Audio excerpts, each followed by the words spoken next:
দেখি তোমার লিটমাস পেপারটা দেখাও একটু। হ্যাঁ, ও সুন্দর লাল হয়েছে। হ্যাঁ, লাল হয়েছে না? লিটমাস পেপার রং আগে কি ছিল?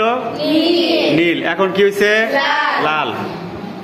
তাহলে লেবুতে এসিড আছে। হ্যাঁ, এসিড কি করে? এসিড নীল লিটমাস পেপারকে লাল করে। তাইলে যে দ্রবণটা তোমরা করলা, পরীক্ষা করলা, এটা কি এসিড দ্রবণ, তাই না? গুড, সুন্দর। মিম কি করতো? মিম কি করে? কি করতেছো মিম? স্যার এসিডের সাহায্যে নীল লিটমাসকে লাল করছি। এই তো সুন্দর, এই তো সুন্দর। দেখি তোমার লিটমাস পেপারের রংটা। এই তো, বাহ। এসিডের সাহায্যে নীল লিটমাস পেপারকে লাল করা হলো। তাহলে ওই দ্রবণটি কি? এসিড দ্রবণ। এসিড দ্রবণ না? এবার ক্ষারের পরীক্ষা করো তোমরা। লিটমাস পেপারের সাহায্যে এবার ক্ষার পরীক্ষা।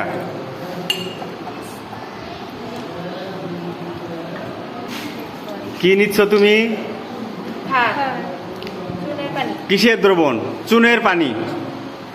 চুনের পানি, সামান্য একটু চুনের পানি নেই, তাই না? তোমার হাতে কি?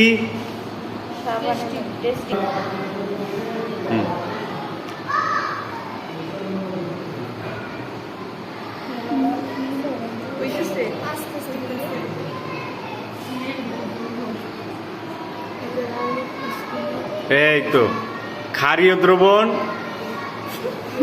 লাল লিটমাস পেপারকে কি করছে? নীল করছে। তাহলে চুনের পানি কি দ্রবণ? ক্ষারীয় দ্রবণ।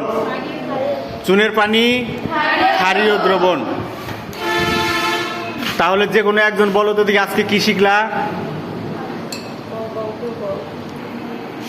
আজকে আমরা লিটমাস পেপারের মাধ্যমে এসিড ও ক্ষার নির্ণয় করলাম।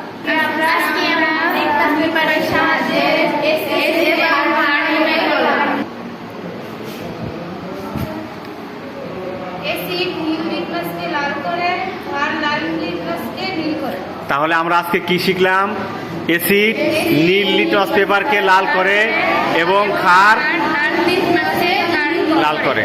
এই হচ্ছে গিয়ে আমরা এসিড এবং ক্ষার নির্ণয় করতে শিখলাম। কিভাবে?